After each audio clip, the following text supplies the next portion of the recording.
I think it would be important for me to ask you about Iran, given the situation seems to be very tense. I think my specific question here would be, how do you understand as the talks around Iranian nuclear policy? Because some people think it's just about weapons and then they follow a set of arguments and lines. And I guess some people are talking about not just weapons, but also enrichments and what they would vaguely call as nuclear capacity. I'm very curious how you look at what these talks around Iranian nuclear policy mean at all. Yeah. There's a lot of talk about whether or not Iran has a nuclear weapon or not. And that's really not the issue. That's settled, I guess, that they don't. And they do not have a nuclear weapon. Yeah. But what they do have is they have the capability to easily build a nuclear weapon.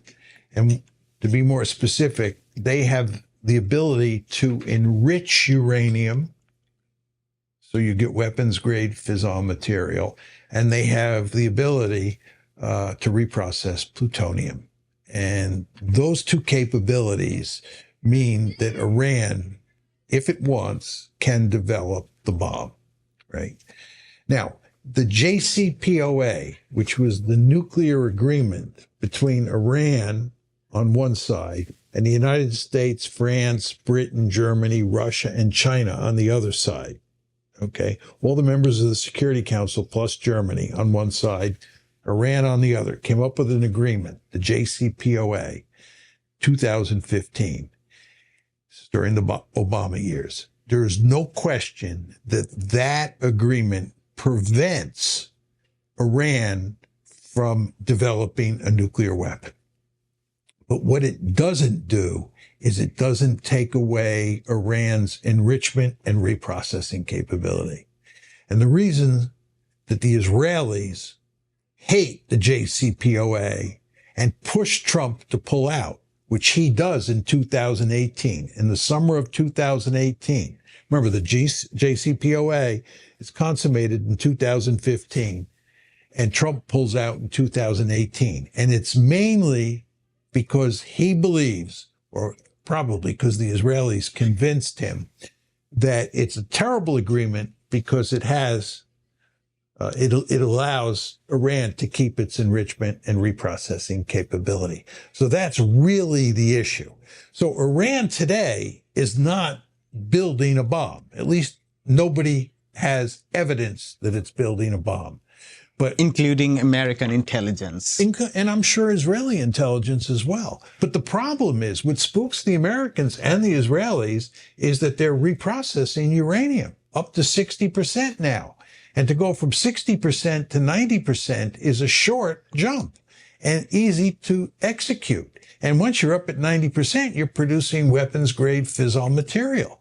Mm-hmm. So this scares the Israelis and it scares the Americans. And we want the Iranians to give up that capability. The Iranians have told us that that's the brightest of red lines, and they will not give it up.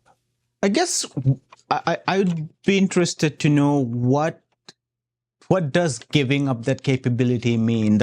I suppose it doesn't mean not having uranium, because they are supposed to have a civil nuclear technology. And as I understood, I went to an engineering school, and we were told at that point in time, look, the cutting edge technologies are this, and that. A lot was told about coding. A lot was told about developing missile delivery technology in space and so on. And one of the things our professor said, that nuclear technology is not really a very cutting-edge technology at this point in time. So what does taking away capability, nuclear capability, mean? If you could explain that. Well, the idea is you would take away their ability to enrich uranium. If you have a standard, nuclear reactor, and there's safeguards on that reactor, you can't build a nuclear weapon because you can't get enrich it to a very high, or reprocess it if it's plutonium, right? Right. That's right. That's exactly right. So having a nuclear program per se doesn't matter. The United Arab Emirates has a significant nuclear program, and the United States has no problem with it because we have an agreement with the UAE such that they do not have access to the technology that would allow them to produce fissile material. And what we want to do is we want to create a situation, certainly the Israelis do, where Iran cannot produce the fissile material that's necessary to produce a bomb. And that involves the enrichment capability and the reprocessing capability. So, tomorrow, Saturday in Oman, the Iranians and the Americans are going to get together and try to work out a deal, an agreement.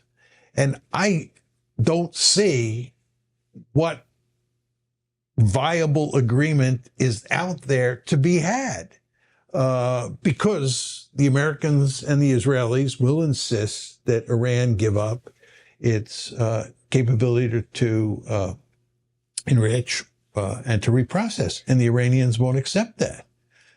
So what kind of deal is Trump going to get? I don't know. Maybe I'm missing something here.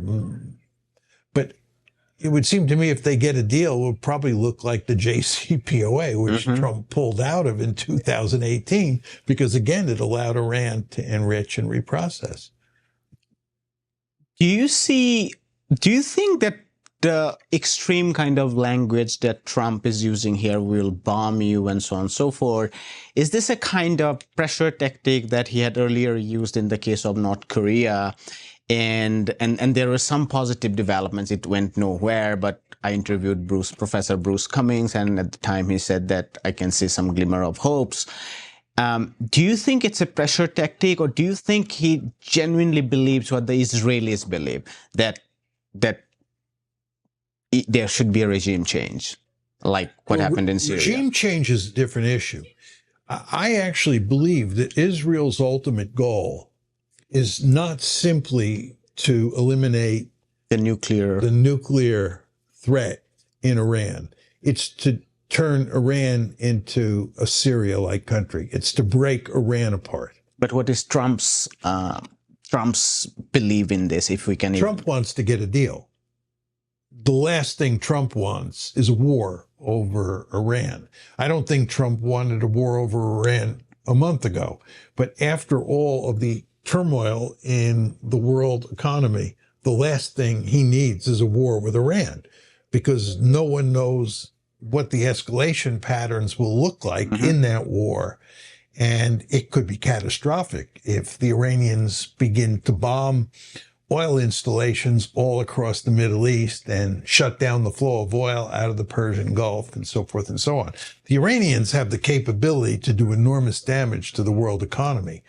And given all the damage that the tariffs are doing, I think this is not the time to take a risk by attacking Iran. So I think that, Trump is between a rock and a hard place. It's hard to see, as I said, what the agreement is that he's going to be able to work out with the Iranians on one hand. And it's also just very hard to see, how he can solve this problem by bombing Iran. Does the U.S. control its own policy in the Middle East, or is it completely in the hands of those in Tel Aviv? And I'm asking this in this regard because if it's the latter case, then we might possibly seeing a massive escalation. But if it is the former case, then probably not. That's my reading. Wonder what your response is. I think when it comes to the Palestinians, then there is no control. There's total control of Israel. Yeah, not the U.S. Yes, exactly. Yes. We agree. Yes. Yeah, What about Iran? Iran, I think it's a more mixed picture. More mixed picture. And I think that's true with regard to Saudi Arabia, for example. In the past, there have been weapons deals where we were able to get around what the Israelis wanted. I do think the lobby is more powerful today than it was, for example, when Steve Walt and I wrote the article in 2006 and then the book in 2007. I think it's more powerful. But I think there are, some limits with regard to Iran. I think if Trump feels that a war with Iran makes no sense, even if the Israelis put enormous pressure on him, I think he may be able to resist. He may not. You do not want to underestimate how powerful the lobby is. In the event of a war, I hope there isn't any. Is there any way we can guess what the attitude of the Russians and the Chinese would be? Well, a lot of people ask the question, will the Russians and the Chinese come to the aid of Iran militarily? And I think the answer is no, at least in terms Chinese would probably definitely not come in. Yes, exactly. Yeah, more if any one of those two countries were to come to the aid of Iran militarily in terms of direct involvement, it would clearly be the Russians. But the Russians are up to their eyeballs in alligators in Ukraine. The last thing they want to do is get involved in a war over Iran. So I think what would happen is, I think diplomatically, economically, and militarily, China and Russia would go to great lengths to aid Iran.